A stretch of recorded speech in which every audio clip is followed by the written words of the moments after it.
काल संध्याकाळी शिल्लक राहिलेली ही भाकरी आता मी ही भाकर चांगली चुरून घेतलेली आहे आणि पाण्यात भिजायला ठेवलेली 20 मिनिटं.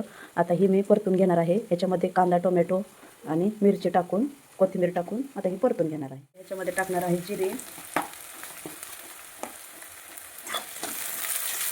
चांगलं आपल्याला मिक्स करून घ्यायचं आहे.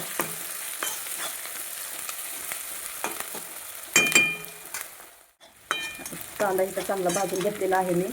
आता ह्याच्यामध्ये मी टाकणार आहे मिरची मिक्सरला बारीक केलेली.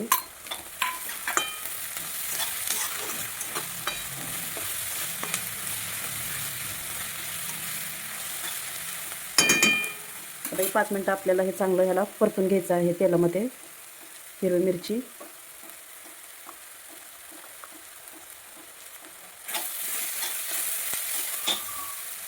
इथं मी हिरवी मिरची चांगली परतून घेतलेला आहे आणि आता ह्याच्यामध्ये मी टाकणार आहे टोमॅटो. आता ते चांगलं आपल्याला मिक्स करून घ्यायचं आहे तेलामध्ये.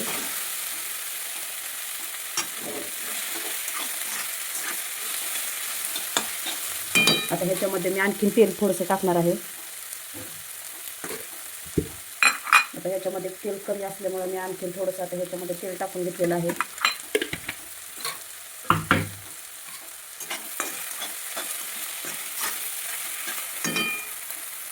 आता ह्याच्यामध्ये मी टाकणार आहे मीठ, चवीनुसार मीठ, हळद,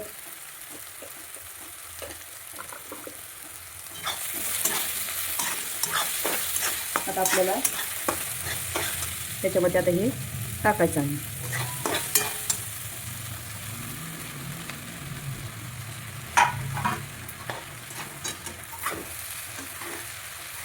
आता हे चांगलं आपल्याला मिक्स करून घ्यायचं आहे. ह्याच्यामध्ये ते एकत्र करायचे.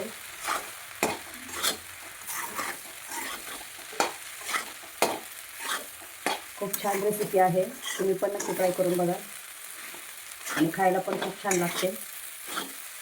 तिथं मी वेस्ट न घालवता त्याच्यापासून रेसिपी तयार केलेली आहे.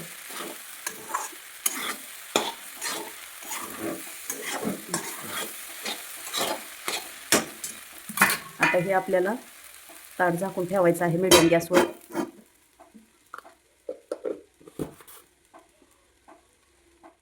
आता इथं परतून झालेलं आहे.